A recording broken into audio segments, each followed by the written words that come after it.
Hello students, ये हमारा chapter चल रहा था the economic development and planning.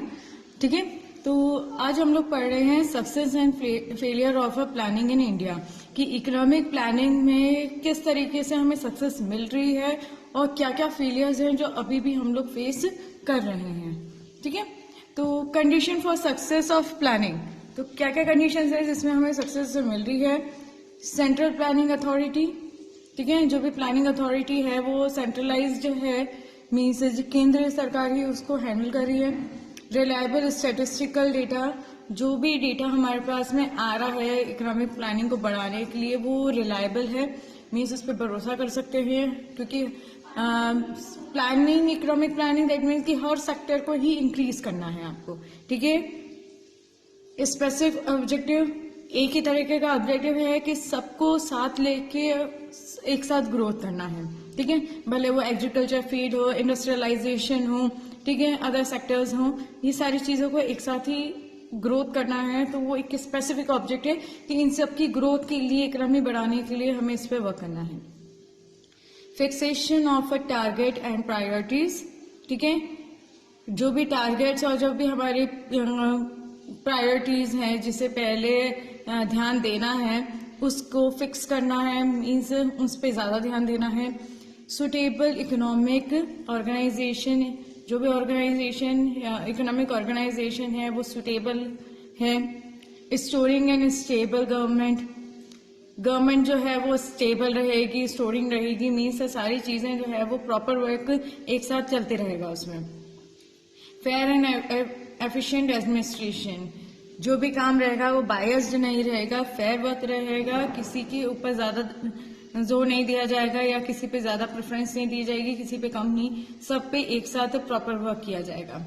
Mobilisation of resources, जो भी रिसोर्सेज हैं उसका मोबिलाइजेशन का ध्यान रखते हुए कि उसे एक पार्ट से, एक स्टेट से दूसरे स्टेट पे किस तरीके से उसे मोबिलाइज करना है, पहुंचाना है। ठीक है, proper balancing in the plan, जो भी प्लान बन रहा है इकोनॉमिक रिलेटेड उसका प्रॉपर बैलेंस करते हुए चलना है, किसी को ज्यादा या किसी को कम नहीं।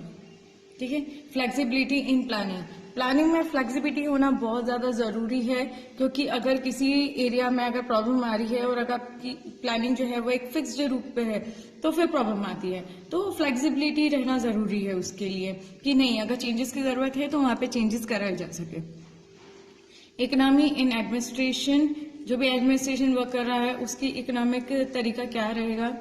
इंटरनेशनल रिलेशंस, इंटरनेशनली भी रिलेशंस बना के रखने हैं, क्योंकि इकोनॉमी सिर्फ एक ही कंट्री के ऊपर पूरी डिपेंडेंट नहीं रहती, डेवलपिंग कंट्रीज के तौर पे अगर देखा जाए तो।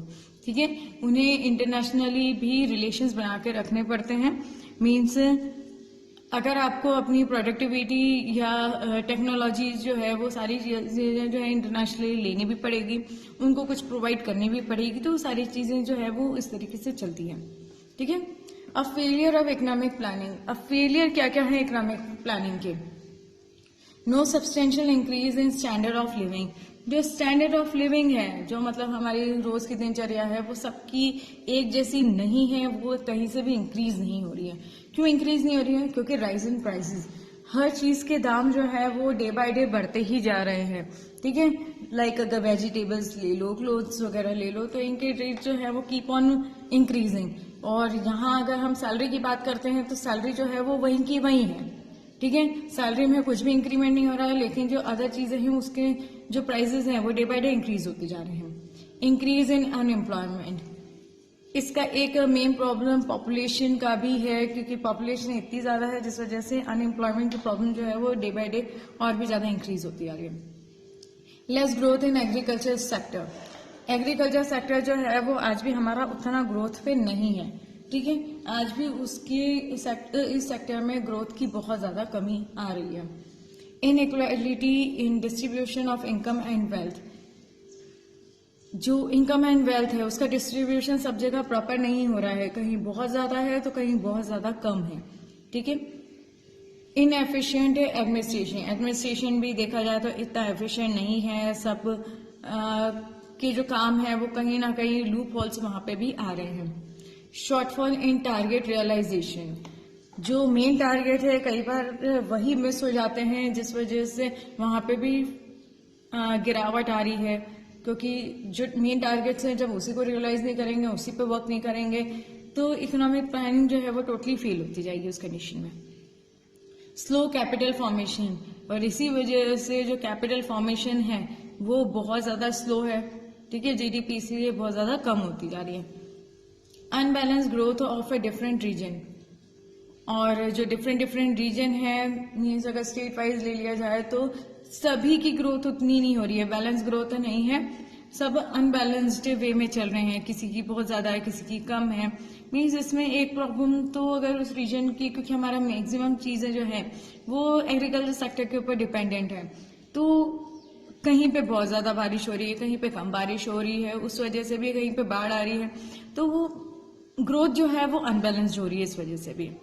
पुअर डेवलपमेंट ऑफ इंफ्रास्ट्रक्चर, साथ ही साथ जो इंफ्रास्ट्रक्चर है मीन्स जो आपकी प्लानिंग रहती है किसी भी चीज को चलाने पे, उसका जो इंफ्रास्ट्रक्चर है वो बहुत ज्यादा पुअर है।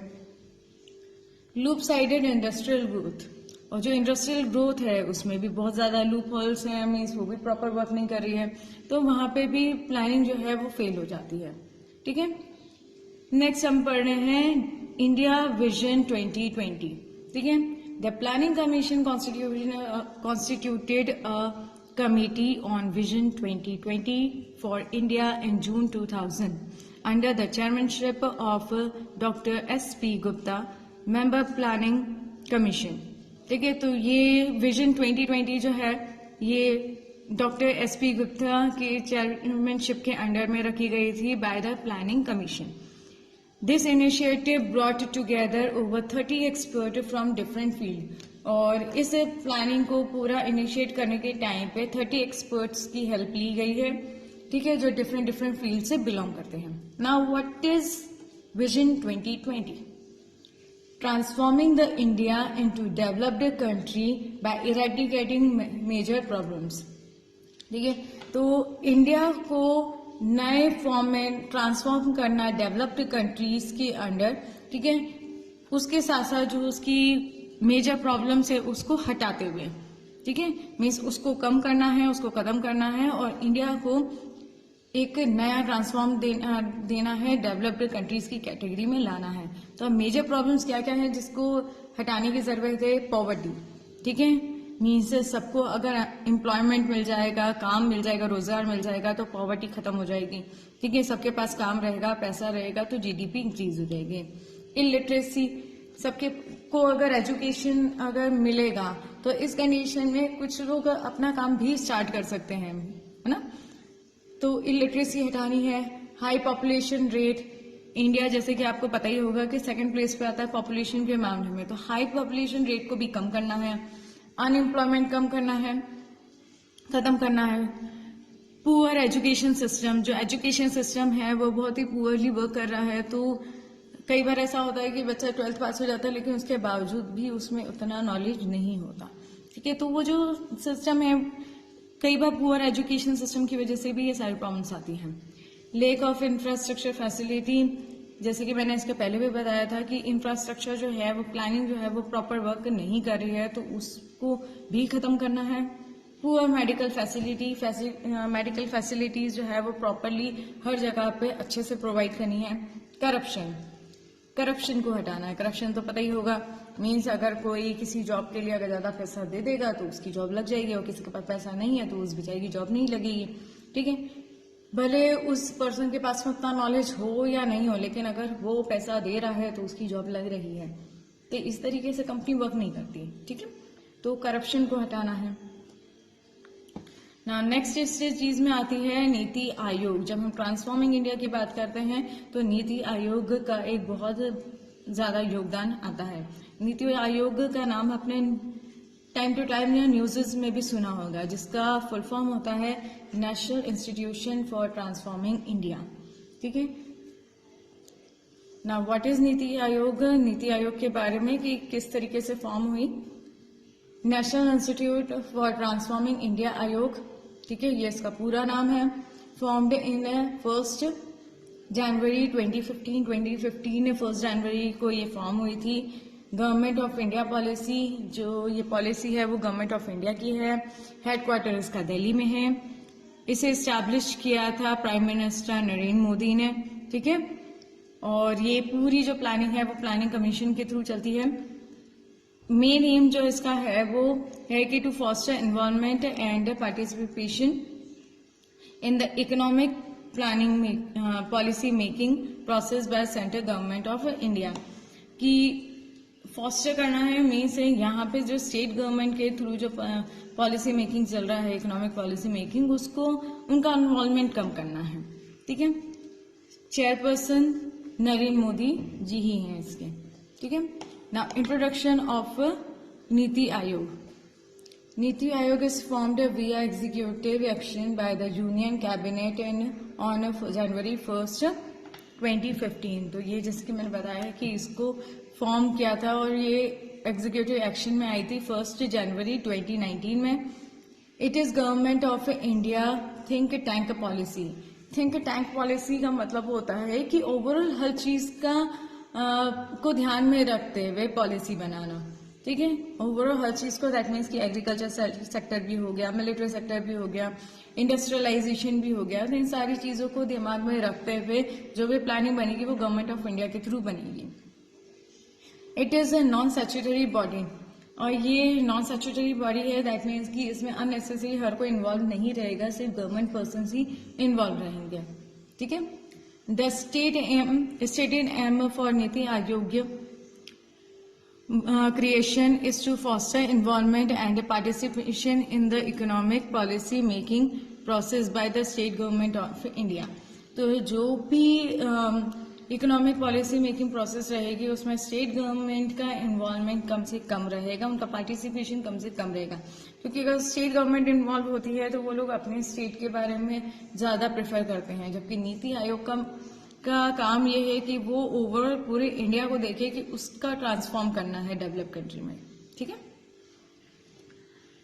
One of the important mandates of NITI Aayog is to bring a cooperative competitive federalism and to improve centre state relation, ठीक है। और एक और नीति आयोग का काम यह है कि कोऑपरेटिव बनना है, इन्हें सेंटर स्टेट रिलेशन बना के रखने हैं। दैट मीन्स कि जो केंद्र सरकार है और स्टेट सरकार जो है उन सबको साथ में लेके चलना है, ठीक है। उनका इन्वॉल्वमेंट जरूर कम रहेगा स्टेट गवर्नमेंट का, लेकिन उनको साथ में एक साथ सभी स्टेट को लेके चलना है, ओके। तो this is all about this chapter about the economic development and planning. Next हम लोग चैप्टर करेंगे चैप्टर 2 जो आपकी ज्योग्राफी का रहेगा, resources of India. First chapter जो रिसोर्सेज ऑफ इंडिया आपने पढ़ा था वो पूरा था नेचुरल रिसोर्सेज को लेके। अब जो हम नेक्स्ट पढ़ेंगे उसके अंदर मैनमेड रिसोर्सेज भी आएंगे, ठीक है। तो कल हम लोग वो चैप्टर स्टार्ट करेंगे। So till then take care, bye and complete this chapter, okay.